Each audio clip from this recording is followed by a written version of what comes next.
Good morning, everyone. My name is Sandra Grego. I'm EUROPARC's project manager, and on behalf of our team, I'm wishing you a warm welcome to today's webinar, Connecting People, Protected Areas, and Outdoor Sports. Before we get started, there are just a few housekeeping notes to help things run smoothly. This webinar is being recorded, so please adjust your video settings to whatever makes you feel most comfortable. Also, it would be very good that you ensure your name and organization are clearly displayed. Throughout the webinar, all your comments and questions can go into the chat. My colleague Jessica will be monitoring them. And if you have a question that is directed at a specific speaker, please mention their name so we avoid any confusions.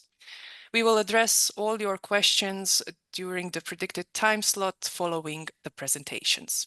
For those who might not yet be familiar with the EUROPARC Federation, we are the largest network of protected areas, uniting about 400 members from 40 countries. Our vision is sustainable nature valued by people. Through collaborative projects, innovative programs, and events like this one, we are committed to fostering knowledge exchange and sharing best practices in nature conservation. From webinars to seminars and large-scale conferences, like the latest one we had in Lithuania, we have a rich library of resources, all of which you can visit on our website, europarc.org. In today's webinar, organized in collaboration with the European Network of Outdoor Sports, we'll look at how conservation organizations and outdoor sports sector are working side by side to make a tangible difference on the ground. We'll start with a look at the ongoing cooperation between EUROPARC and ENOS, including 10 good principles for outdoor sports in protected areas. And we are especially excited to introduce our new EUROPARC-ENOS Joint Award. Today, we'll be celebrating our very first award winners, the British Mountaineering Council and the Peak District National Park, recognized for their incredible peatland restoration work with Moors for the Future partnership. Their project is a brilliant example of how volunteers, conservationists, and outdoor sports enthusiasts can join forces to restore fragile habitats and create lasting impact. Later on, we'll hear about the See and Connect projects, which are continuing to strengthen relationship between outdoor sports organizations and protected areas across Europe. All of this will be concluded with a short Q&A session as noticed previously, and we will have an interactive exchange as well. It's a very full and inspiring program ahead, so the only thing left to do is to introduce our speakers for today. We have Mike McClure, Landscapes Northern Ireland Development Manager, Alberto Robles, Project Coordinator and Communications Manager at ENOS, Jim Randall, Senior Conservation Works Officer with Moors for the Future Partnership, and Steve Charles, Get Stuck In Volunteer Program Lead from British Mountaineering Council. Without further ado, I leave the floor to Mike. Thanks very much, Sandra. It's really good to be involved in this webinar and take part in it. As Sandra mentioned, my day job is I work mostly for Landscapes NI, which is an environmental charity of all of the protected landscapes in Northern Ireland. But I've been involved in ENOS since its beginning. I formerly worked in the Ministry of Sport, the Sports Council for Northern Ireland, developing outdoor recreation.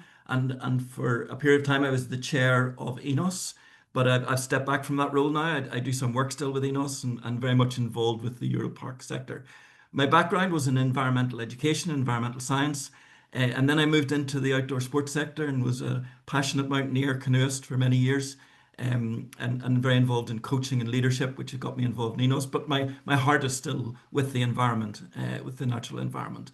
And I think that's typical of many of us who are involved in outdoor sports, is that we tend to be passionate about the places where we do our activities and the environments in which we operate.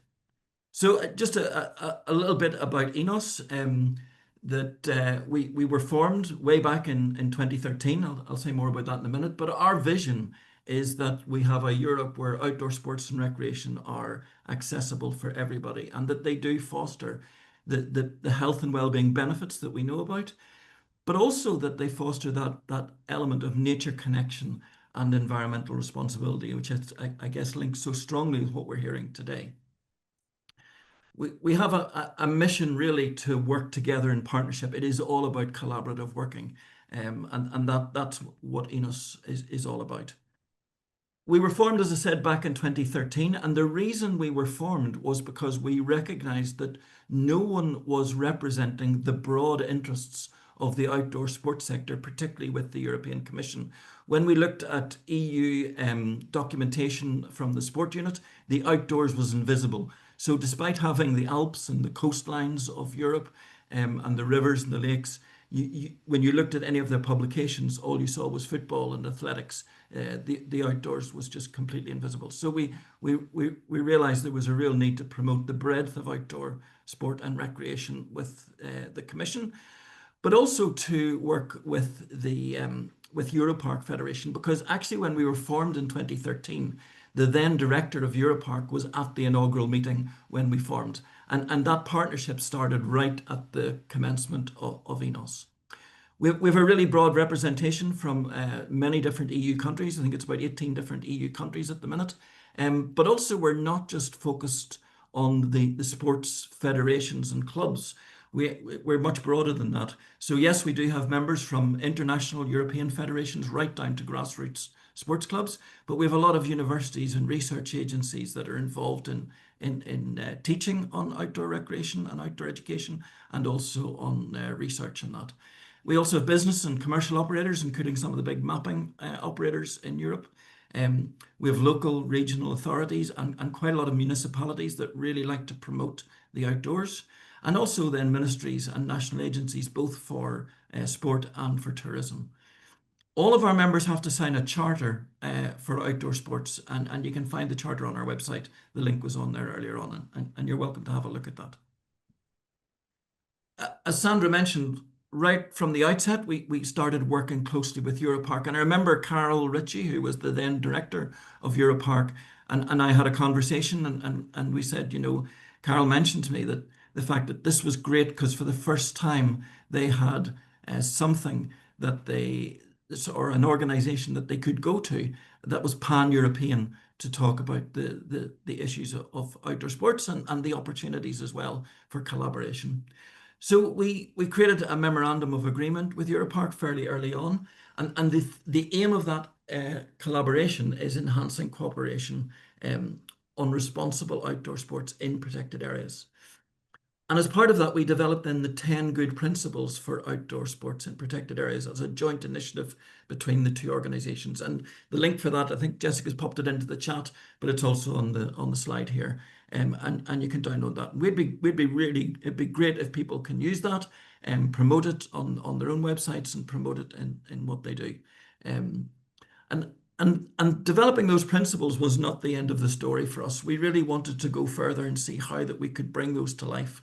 And Alberto later on will talk about some of the projects that we have been developing as a result of that. But we have two distinct projects as a result of that collaboration. The first one was the C project, which is about sustainability and environmental education in outdoor sports, and more recently the Connect project. And the C project was created simply because we recognized that sports federations were really good at training their coaches, leaders, and instructors and guides in safety issues, technical skills, management, but less so on environmental issues. And so that project was to develop a series of resources focused on helping sports federations to communicate on environmental issues more effectively. And there's loads of resources within that. And it's been really well received by some federations and organizations that provide training. So that's there. And the Connect project came out of that in the recognition that we need to help organizations in the sports sector, outdoor sports sector, and in the environmental sector to collaborate more effectively. And I said I'll not steal Alberto's thunder because he's going to talk about that later on. So look, that's it from me. It gives you a little bit of background to ENOS. As I said, we are passionate about the idea of building those connections between outdoor sports and environmental protection. Many of us are involved in both sectors. The people I know who work in the environmental sector in Northern Ireland also in their weekends they go off hiking and climbing and paddling and sailing. And the people who work who are passionate about those sports are also often involved in volunteering and trying to do things for the sector. And that's why it's great to have to hear from British Mountaineering Council and the Peak District National Park about what they've done in terms of their collaboration. So I'll hand straight over to Steve, and thanks again for your time this morning. Great, thanks very much, Mike, for the introduction. So just have the slides up. So this presentation is going to be joint between myself. So I'm Steve Charles. I'm a volunteer with British Mountaineering Council, and I'm also trustee of the British Mountaineering Council's charity, the Access and Conservation Trust. And also Jim Randall from Moors the Future will be sort of joining me in the presentation. Next slide, please. So what is the BMC? The BMC stands for the British Mountaineering Council, and it's the representative body of climbers, mountaineers and hill walkers in England and Wales.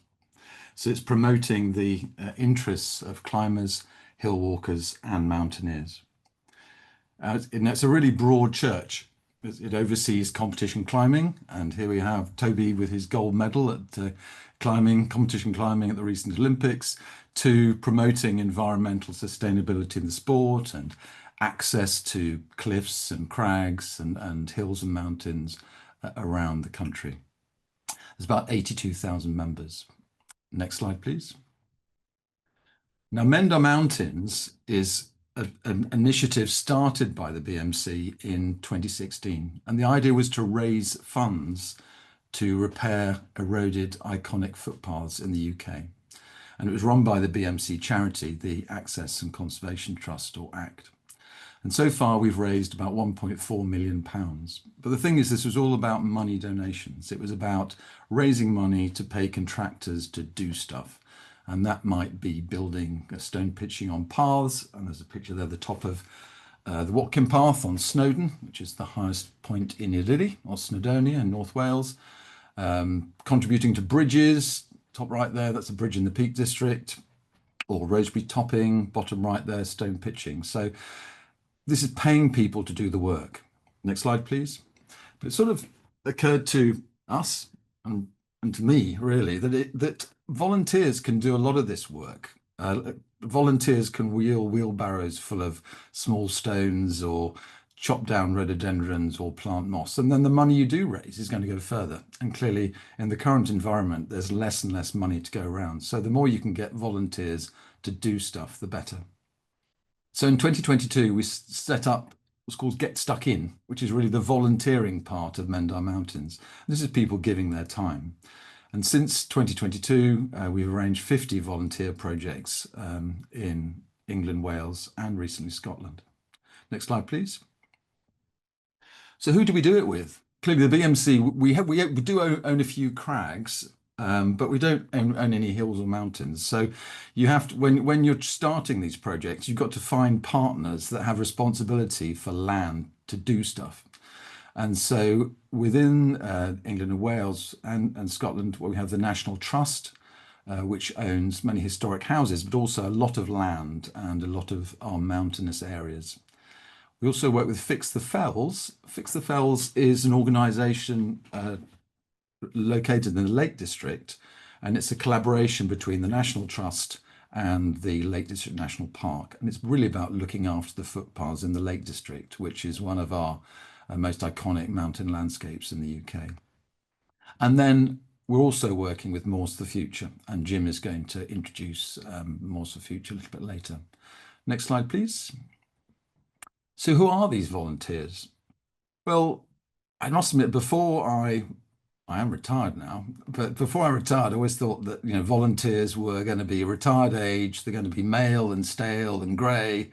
But in fact, the amazing thing is that the age range of volunteers is really wide, from early 20s up to, the oldest is in the 70s. I'm not quite in my 70s yet, but usually I'm the oldest guy on the team. I'm the dinosaur and everyone is younger than me. Great mix of boys and girls. The people in working age, I think, is really important in that many of the younger people working age have volunteering days in their work contracts. This may be 1 or 2 days a year or even more that they can use for volunteering. And understand, actually, often people don't use those days because they're not quite sure what they might do. But of course, if you plug in, most people, like the outdoors, if you plug in the fact they can do a couple of days of volunteering in the outdoors, that's something they may be doing year after year. And we arrange single and multi-day events. The moss planting is a single-day event, just say that now. Next slide, please. So what do the volunteers get out of it? Well, volunteers are passionate, as Mike was saying earlier on, they're passionate about the outdoors, the hills and mountains. They enjoy meeting like-minded folk, and they're keen to give back to the mountain landscape. And really, we all understand that in order to enjoy the mountains tomorrow, we must look after them today. Next slide, please. So the sort of stuff that we do, a lot of is mountain paths, which is making a resilient, sustainable walking surface. And it's really, this isn't about making footpaths easier, it's about resisting erosion. And slide on the right that shows a braided path with water coming down with just, the erosion is really getting going on that path. Next slide, please. We've done quite a few of these events now. I'm probably, getting into 25, something like that.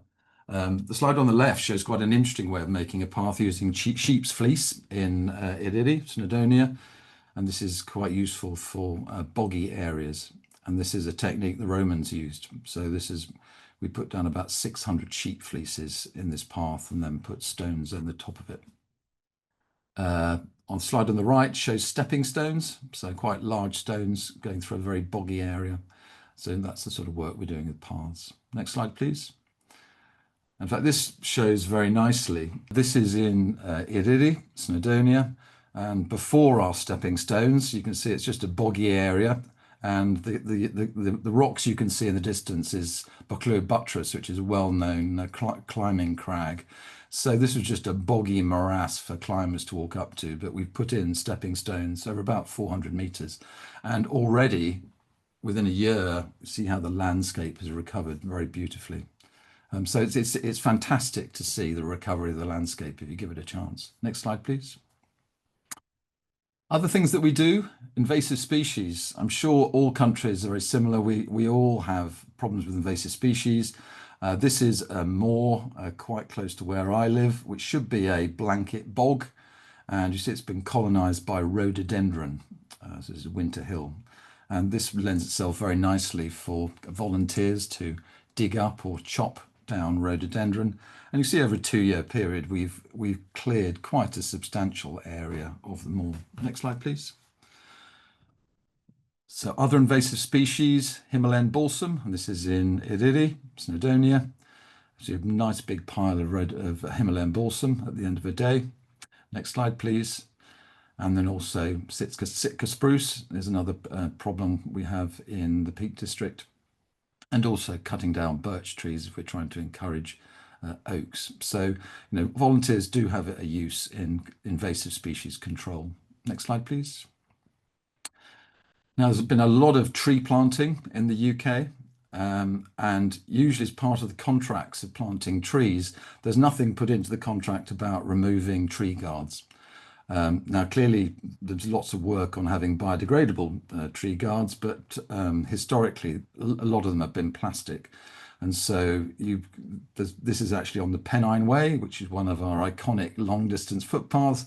This is the view at one part, the whole load of bits of plastic lying on the hill. Next slide, please. So this is, again, a great project for volunteers to be involved in removing the plastic from the hill. Next slide, please. And again, this is in Eryri. I should show Snowdonia. I'm talking about Eryri and Snowdonia. Eryri is actually the Welsh name for Snowdonia. So we call Snowdonia Eryri these days. So here we are after volunteers have had a day of removing redundant tree guards, and we've filled 4 sort of helicopter bags. So this is 4 big bags of plastic, which we're taking off the mountain. Next slide, please.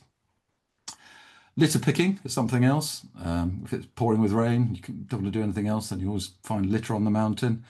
You can see there's a bottle of champagne, bottom right there. One always fails to understand how people can take a full bottle of champagne up a mountain and then leave the empty bottle at the top. It just doesn't make sense, but there we are. Next slide, please.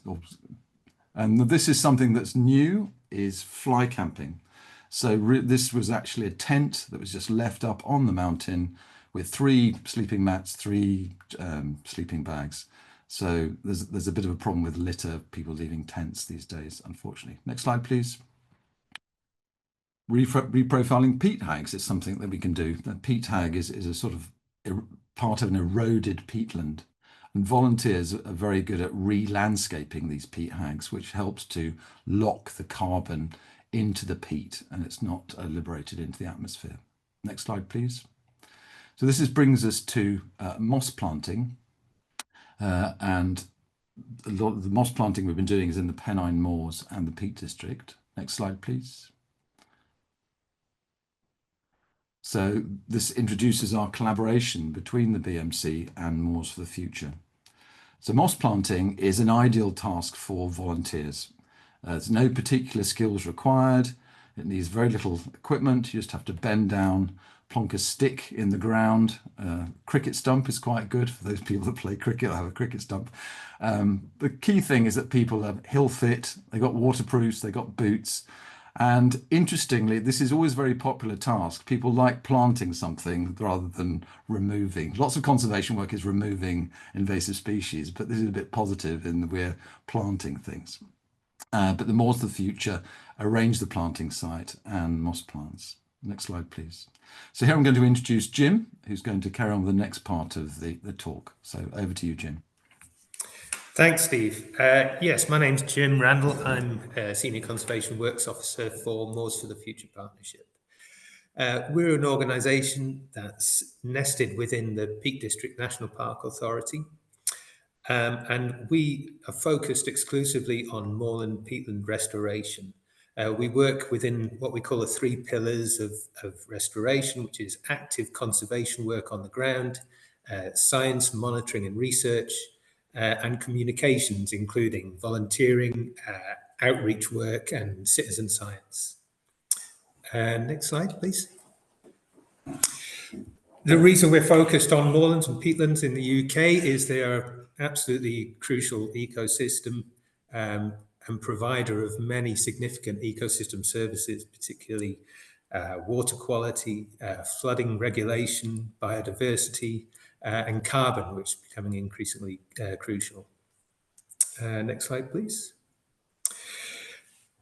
Now, the landscape in the Peak District and South Pennines that we work in is surrounded by many major cities, Manchester, Leeds, Sheffield, Birmingham, which for many, many years, for many decades, put out an awful lot of heavy metal and sulfur pollution from burning coal and other forms of industry. This had significant effects on the peatland in the Peak District. Next slide, please. Another driver of degradation has been wildfire. This is an increasing problem, but it has been a problem for many decades. Both deliberate and accidental and naturally formed wildfires have had significant impacts across very large areas. That has driven drying out of the peat, that has driven exposure of the peat, that has driven a change in the vegetation composition across much of the moorland. Next slide, please. The third driver of degradation is drainage and the subsequent erosion. So much of the drainage was put in deliberately across a wide areas of peat in order to try and improve the land for agricultural production. This wasn't particularly successful, but it did result in a often significant drop in the water table and drying out of the peatland, subsequent further change in vegetation and more susceptibility to fire and susceptibility to erosion. Next slide, please. So what that all resulted in over a period of about 150, 200 years was one of the most degraded peatland landscapes in Europe, where we saw on top of the Peak District, thousands upon thousands of hectares of bare peat. Next slide, please.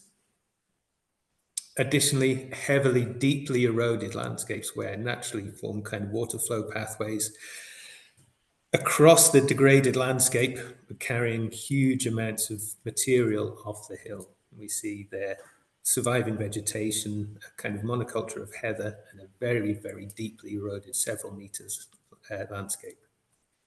Next slide, please.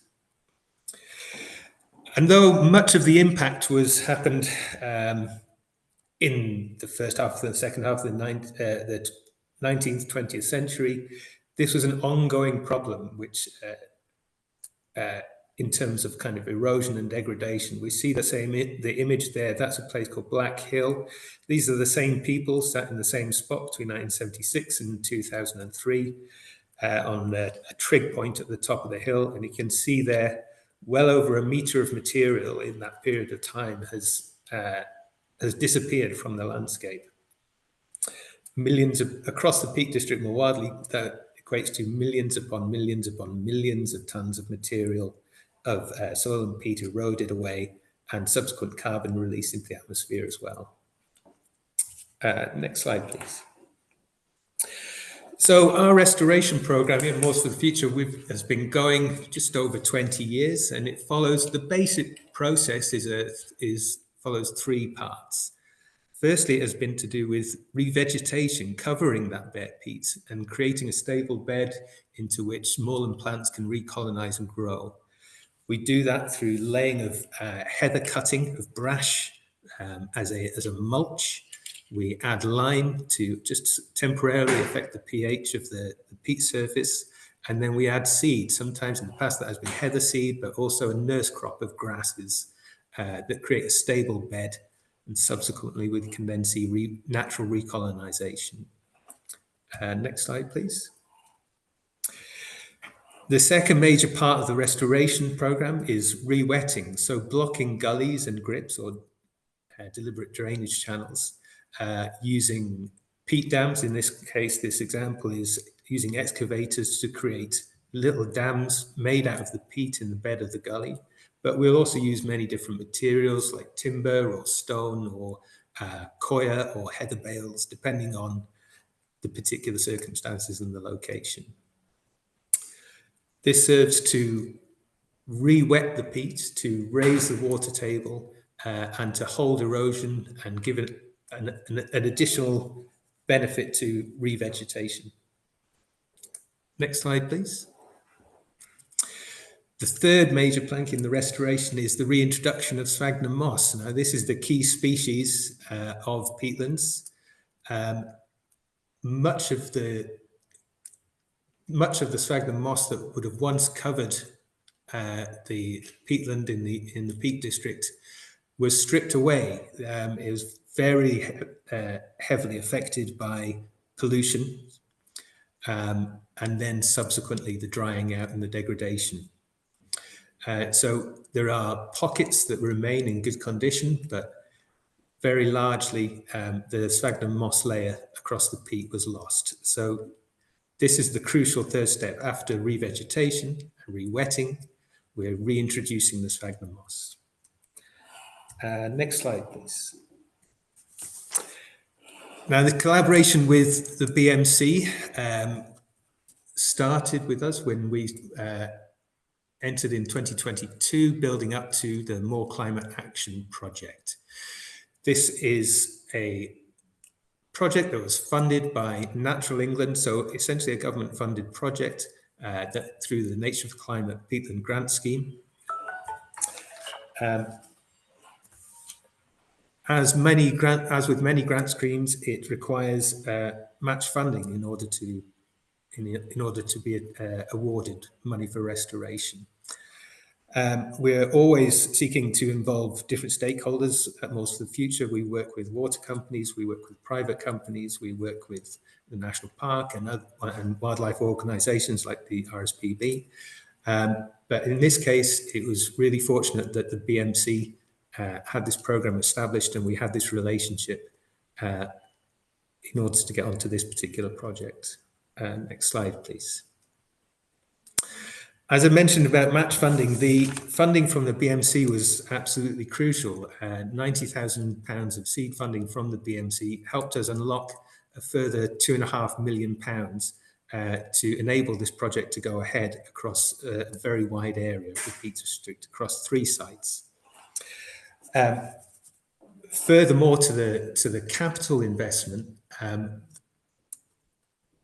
what has been essential has been getting people on the ground, That volunteer work also forms part of the match funding, but it forms a much more crucial part in particular, getting the moss in the ground and getting people involved and spreading the message.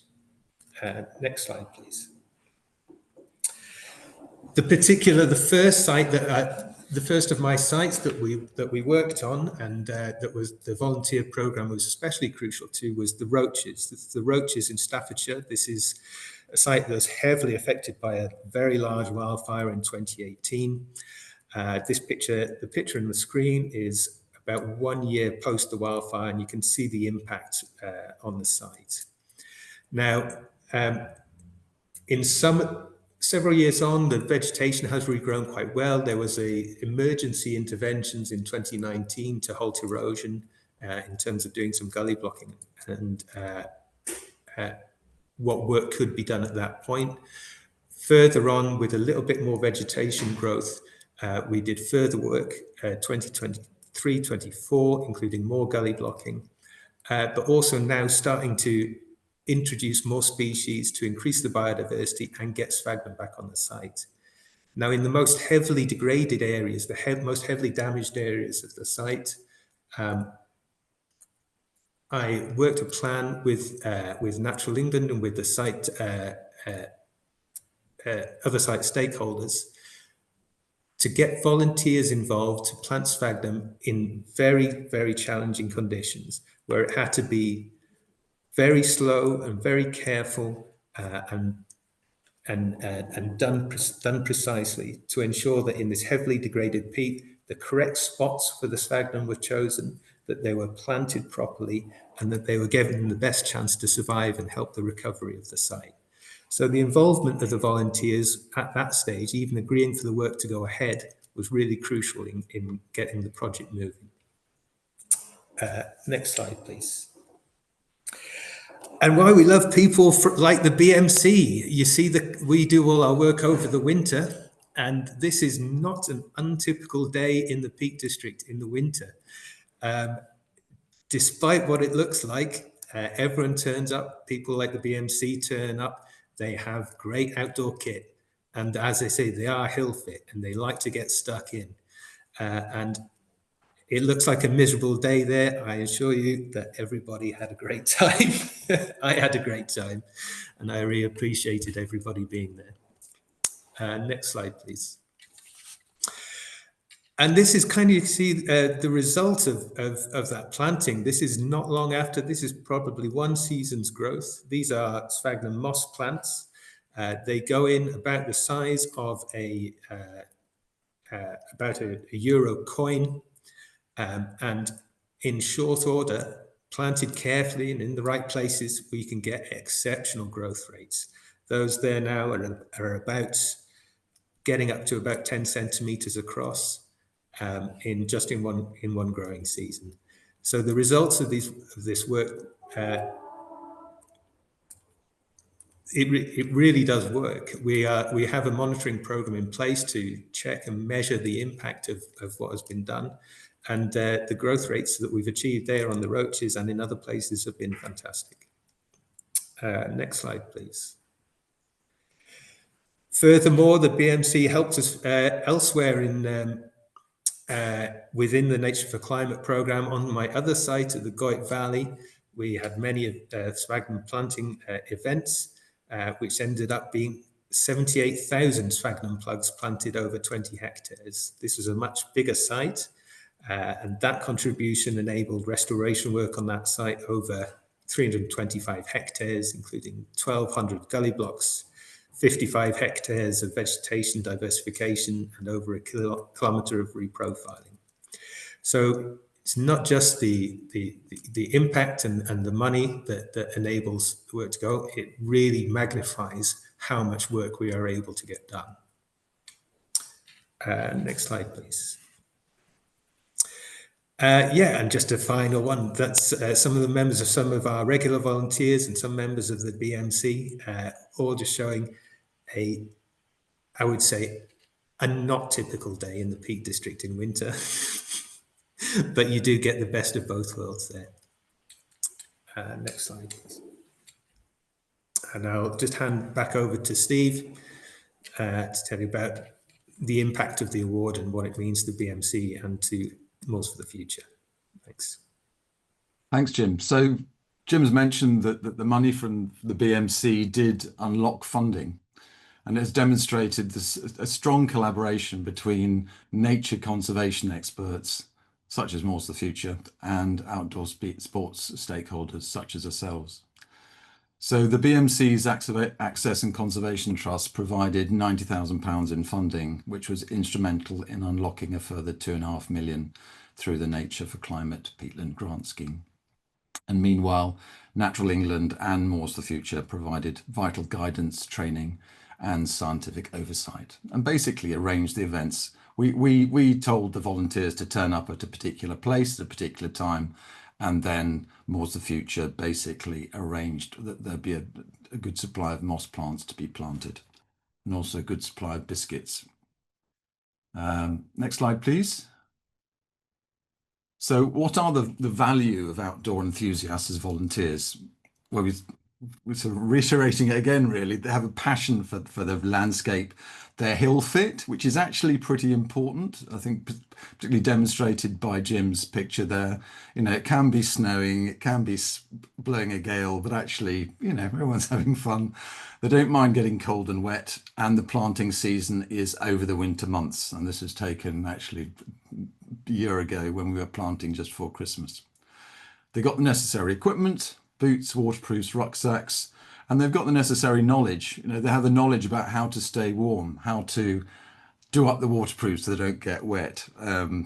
Navigation, first aid skills, not of primary importance, but clearly it's useful to have a good number of people with those skills in the group.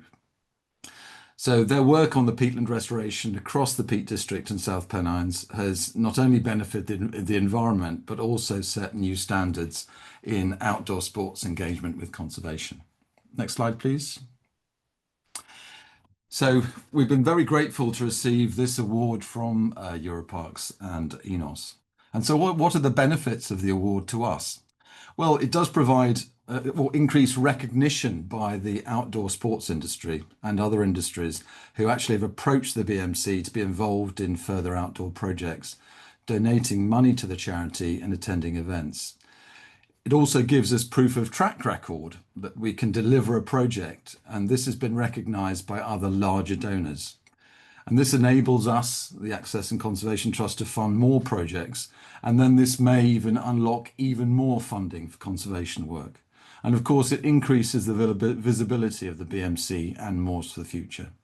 Next slide, please. It inspires people. The increased visibility of volunteer projects inspires more volunteers to attend, so more and more work can be done. And at the moment, we're kind of on an exponential curve. The more each year we go through, there's more projects we put on, and there's more volunteers that come forward. And it educates and I still learn every time I go on an event, but more volunteers increases the education of the outdoor community on the effects of climate change on the peatlands, in this particular case, and peatland restoration. And then, of course, they will further educate the outdoor community as they go for walks with people and then discuss what they've done, the conservation work they've done. Next slide, please. So in the future, actually next year, the BMC is starting a fundraising campaign to raise £100,000, and we hope to fund a dedicated wildfire ranger to patrol moors at risk of wildfires, combined with public engagement and education on wildfire prevention. And of course, we'll be continuing the regular moss planting range with BMC volunteers. So this collaboration definitely continues to the benefit of both organisations. Next slide, please. So I think in conclusion, Jim and I would like to thank EUROPARC and ENOS for the award. It's been a great privilege, and thank you very much for enabling us to present to you today. So that's the end of the presentation. Thank you. Thank you very much, Steve and Jim. It's really great to see all the highlights of your great work. And of course, it's our great pleasure to have you as our first winners of this award that we hope to continue into the future as well. Now I am inviting Alberto to tell you a bit more about our collaboration on different projects that unite outdoor sports and protected areas. Okay, so thank you very much, Sandra, and also Steve and Jim for a fantastic presentation. I myself already want to go there and spend some time planting moss with you. And I think it is really important to underline this. I'm extremely proud. We are all in the network in the ENOS extremely proud of having you as a first joint award winners, because these are the stories and the success stories we always want to hear about. And I remember from my really early days as an outdoor guide in different disciplines, clients or enthusiasts were always asking these questions like, what can we do? What can, from a practical point of view, what can we really do in order to restore landscapes or to contribute to environmental conservation efforts? And this is, I think this is our responsibility to share these practices, to share this inspiration that you managed to create with this kind of initiative. So yeah, thank you very much. I'm going to talk a little bit about what we do at ENOS. I think Mike has already done an excellent introduction on our vision and who we are. So I'm going to talk more on the operational, on the tangible side of things. So basically, ENOS is a platform where knowledge, practice, and policy converge. We are always trying to fill the gap and to create bridges between these three different aspects. And for that, we rely and we foster cooperation, cross-border cooperation and cross-sector cooperation with different stakeholders and different audiences.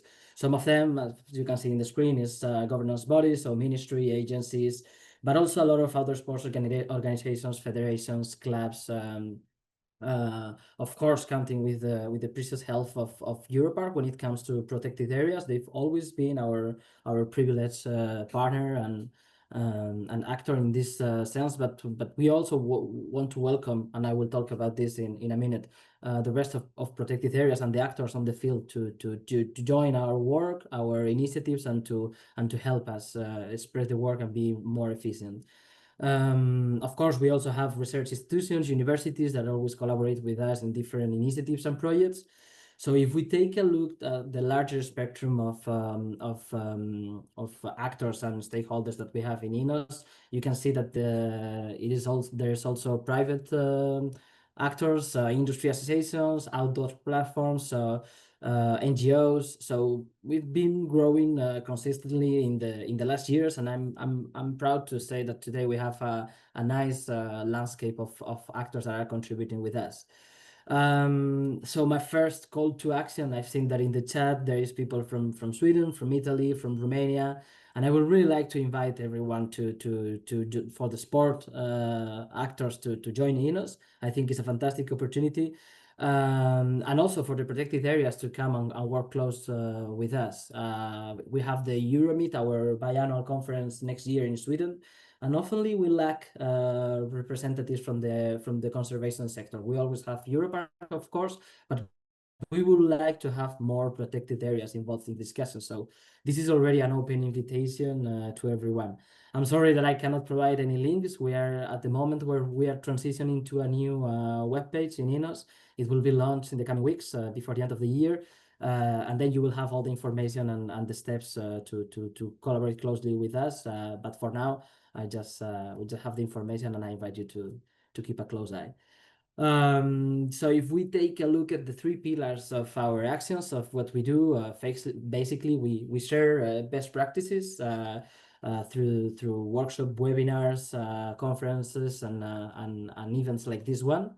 But we also empower stakeholders producing different kinds of toolkits, reports, guidance, in order to enable and enhance their skills when it comes to cooperation. And lastly, we also work on advocacy and policy. We work a lot with working groups from the Commission, and we try always again to translate those policies in the different European territories and countries. So the logical path or natural path that we have followed on this beautiful hike with EUROPARC started with the memorandum of understanding that was signed between the the chairman and the former chairman and president of both EUROPARC and ENOS. So in the picture, you can see François Bochard from France and Ignace Scops from Belgium. And that was the beginning of a successful story, I will say. Those projects that came after that have already been presented. So the first one was the 10 Good Principles, when we were trying to understand what kind of behavior and how we could guide behavior of outdoor enthusiasts and people accessing protected areas, so that we were able to minimize the impact. And I think it's been a really success initiative, because it's been translated in different languages, disseminated in different countries and platforms. But at some point we realized that this is also a passive information, and we wanted to make it active, to make it dynamic. So for that reason, we started designing the next step of the collaboration between us, which was the C project. C stands for Sustainability and Environmental Education in Outdoor Sports. And because we already had the code of conduct or the principles on behavior, we wanted now to work on the multipliers, on the people that were on the field and were able to disseminate and to work really on the environmental education level, because at the end is at the very base of all our work and initiatives, and it should always be like that. So we identified the trainings, outdoor professionals, but also protected area staff, and not only managers, but also people in the field, in order to provide them to hear about their perceptions, and also to provide them with some tools to foster all these elements we've been talking about. And the first idea of the project was to map the different issues and perceived impacts that we could have in the protected areas, acknowledging that there is a large variety of landscapes, and in every country, in every culture, we have different approaches. That was also a really interesting part of the project, to understand that we work closely in Europe, but all of us have different cultural approaches to environmental education, to sustainability. So it was important to put a name on it and come to a common understanding. Not only identifying those elements, but also trying to put them in a nice and visually appealing way, as you can see in the picture, because communication and dissemination is always at the very core of our efforts. And it's always been one of the most important elements that has been highlighted whenever we do surveys or interviews with experts on the field. We need to communicate more, better, and also try to leverage the power of the outdoors to connect with those emotions of the people that is already spending a lot of time in their lives in nature. So that's where inspiration comes. The next thing we did was a number of surveys where we tried to identify how were the different disciplines, outdoor disciplines, impacting the environment and the landscapes. But we wanted to go deeper into that. So you can already, if you see there's a QR code in the screen, you can scan it and go to the website of the project, to the C project, and you can already get all the information about these reports and guides and documents that have been produced. But we wanted to go deeper also in each one of the disciplines. So we did an analysis of what were the perceived issues in some of these places. And we can see that, for example, if we take mountain biking, erosion practice in restricted areas or opening new trails were some of the problems. We have done the same in the different other 25 disciplines. So I really encourage you to take a look and understand what are the issues and how we can tackle them. So there is still room for improvement, of course. We've seen that when it comes to communications, as I was talking some minutes ago, it is really important to work on this, and sometimes we are lacking some environmental information or some inspiring stories on what can we do and what is important in the different areas. So we are aware of that. We are aware of the improvement that we still need, and we are working on a daily basis to fill that gap. With the project, we have created a number of tools and reports, as I was saying, and you can find all that in the toolkit of the project, where it's accessible through the QR code in here. And I'm really happy with the result of that toolkit, and we are still amazed today when we go to different conferences or projects, and people use the reference of the C toolkit as a starter for their ideas or for the different initiatives and projects. So I really encourage you to visit it and take a look at the different environmental education activities that we propose in there, filtered by categories, purposes, and topics. So we also came up with a number of recommendations for protected area managers and also for outdoor sports federation, clubs, and for enthusiasts and practitioners. Sorry. And I'm not going to enter into detail on those, but you can also access all these reports and recommendations through the website. I think it is important to say that some of the best practices we decided were the most important at the end, were some of those you see on the screen. So communications, capacity building, a lot of educational materials, and this is the reason why the project was created, and also collaboration in different ways. So still today, we are trying to understand what are the obstacles or the challenges when it comes to collaboration. And based on that and the continuous work with EUROPARC, we've been granted with a new project that has just kicked off this year in February, which is called the Connect project. So we have is a project that is led by ENOS, and we have really important networks, European networks as partners, which namely are the EUROPARC Federation, Surfrider Europe, the International Mountain Biking Association, the European Mountain Association, and also Leave No Trace Ireland. And so yeah, with them, we are developing this project which has 3 different pillars. The first one is benchmarking. So again, as we did in the C project, here the important part is to understand what is happening and how this collaboration is taking shape in different places and with different organizations. Some of the data were a bit outdated, so we are trying to renovate and try to understand better how this is happening. I will show a couple of figures before after this. And then this leads to the second step, which is co-creation. We identify 5 different pilots in 5 different countries in Europe, different landscapes as well. So we have mountain, marine, forest, wetlands, and lowlands. And in those places, we will try to apply some of the collaboration and stakeholder cooperation methodology that we are proposing. And of course, an important part of the project is also to build capacity and to guide the different actors in this sense. So if we take a look at the data that we have gathered from the surveys we've been carrying out in the last months, I'm not going to enter into detail, but the thing that I wanted to say is that we can see that outdoor sports organizations and protected areas are collaborating on a regular basis, which is, I think, is already a big improvement.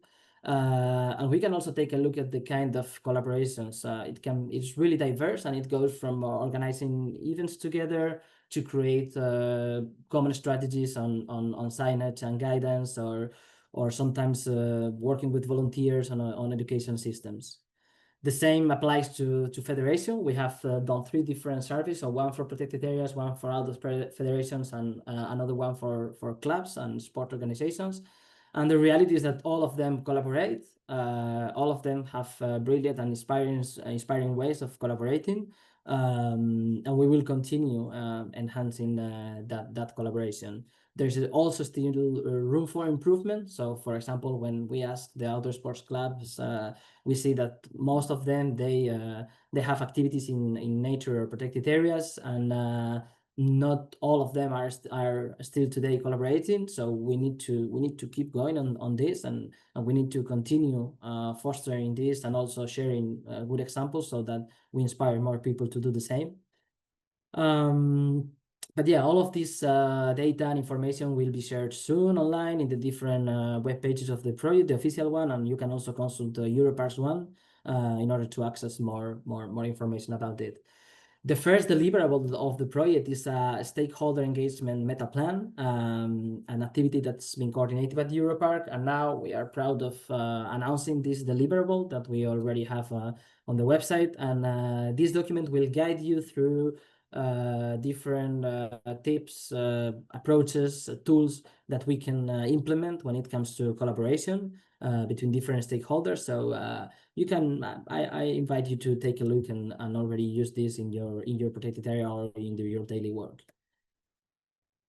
And my last invitation will be to join the Connect community, because it's really good if we collaborate between us, but we need more people in the discussion. We need more protected areas. We need more outdoor sports clubs and federations and governments.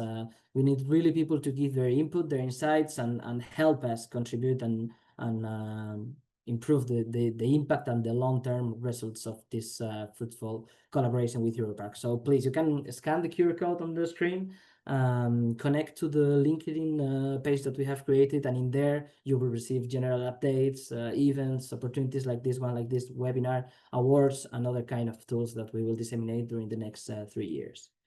So thank you very much. That's all.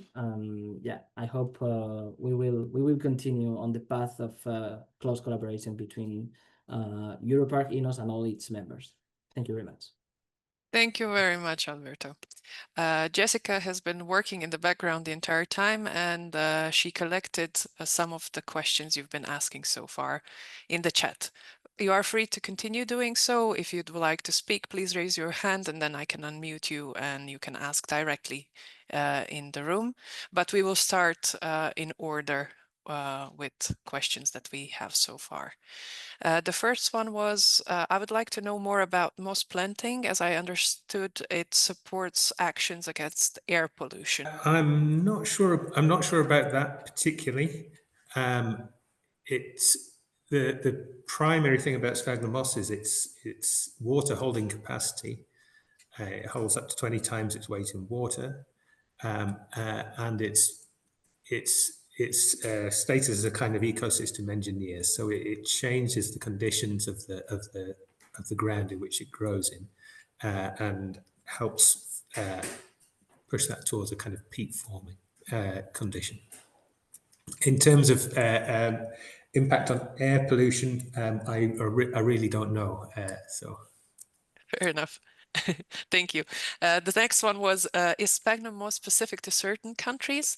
And are there other types of moss that can thrive in drier climates, such as Mediterranean regions? So the sphagnum moss, there are many species, thousands of species of sphagnum moss in many different countries around the world. There's about 45 or so, I think, specific to the UK, or that grow in the UK. But I have seen sphagnum moss in France. I've seen sphagnum moss in Spain, in the mountains. So there are many different species, and they have different particular niches. The species that we use are location specific, so that although they're propagated from samples collected within the Peak District. So they are specific to that niche and specific to that area, and will grow well in that area. The next one was, do you also have some experience with citizen science and involving outdoor enthusiasts in monitoring specific habitats or species? We do. We have several citizen science projects that have run over a long period of time. We have ones where people have been able to get involved over a personal commitment for a long period of time on community monitoring, community science monitoring plots. So people may take responsibility for a particular plot where they do monitoring of vegetation and water tables over several years.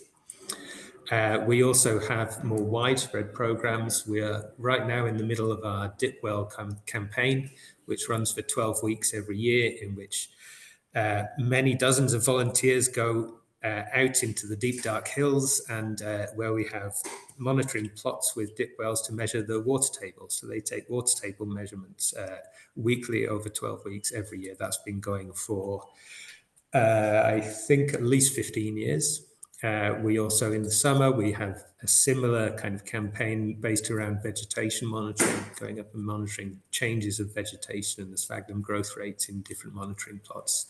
So the volunteer aspect and the volunteer contribution has been really, really important in terms of our long-term data collection and the volume of data that we've been able to collect. So the techniques that we use, peatland restoration is a very new science. We are having to prove all of the time that the impacts that it can have, that it works, that if you put sphagnum back in, it will grow, you know. So yeah, the volunteer contribution of citizen science has been absolutely crucial to that. That's very good to hear. Thanks, Jim. The last one that we have is more of a recommendation, and there is a suggestion to include European Register of Exercise Professionals with the Connect project. Thanks for that recommendation. And now that some partners of that project are here, I'm sure they will keep that in mind for the future as well. We have just another question coming in. Is Marine going to focus on MPAs, marine protected areas, connected with EU Mission Ocean and or collaborating with tourism? Yeah, absolutely. I think that's a fantastic question, and our efforts in different initiatives and projects are going in this direction. We are aware of the increasing importance of the oceans and MPAs as a tool.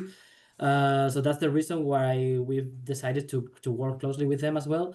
We are now in the last phase of a project that is called Ecosyn 2K, where we were focusing on Natura 2000 sites and sustainable outdoor activities in those areas, trying to develop as well a training and environmental education program, and different actions like creating eco routes and guiding practitioners to specific landscapes and trying to foster environmental education there as well. But now we have another one that has also kicked off this year, and it's called the RISI, and it's about restoration initiatives in marine environments, you know, in general, not only protected areas but also as a larger scope.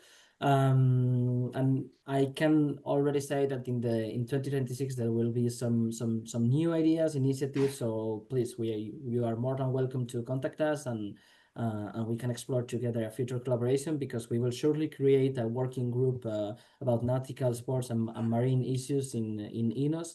And we need different actors and different people in the discussion. So thanks for the suggestion, question, and yeah. Thank you. Speaking of collaboration, we have a small exercise, we could say, that will offer you an opportunity to also point on the map some of the initiatives that you are familiar with or potentially involved in. I will share the screen to explain to you shortly how this should work. So in the chat, I've already shared the link to this Padlet. It's basically a map. You can zoom in and out of it. And the idea is to offer you an opportunity to mark on this map where you are and where the initiative or any type of collaboration between outdoor sports sector and protected areas is going on. You will do that by clicking on this small plus sign, and then you will either have the possibility to drag and drop the pin anywhere on the map or search the specific place by name. Once you've done that, for example, like this, you can pick any location, you will be able to write extra information, either a link or a name of the initiative or a picture, any follow-up material that you would like to leave as a little sign on the map that can be used later on for any of the participants to potentially also reach out to you, and then maybe that be a start of a new project or something similar to that. So let me know if you have any troubles, but once you are ready, you can just click publish, and then you will have that marked on the map. Okay, I can see some of the first showing up.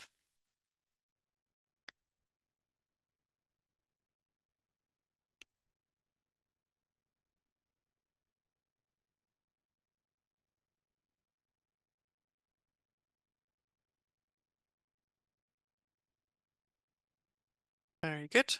One in Netherlands as well. Groningen. Combining fitness and marine conservation. Very well. That sounds interesting.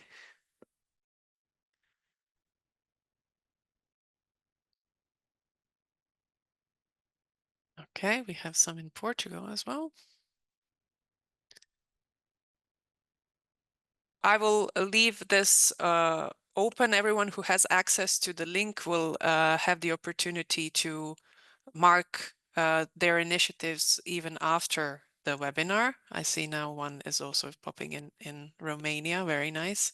It's very cool to see, you know, especially in opportunities like these where we gather people from all Europe and even further to see what's happening. We'll make sure to point any of those that you left in the chat as well, and we will send this map in the outcomes of the webinar so you can revisit it.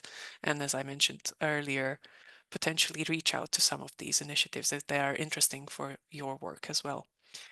But with that, it's basically only left for us to thank our great speakers of today for highlighting their work, and once again to say that we are absolutely thrilled to be able to award these types of initiatives.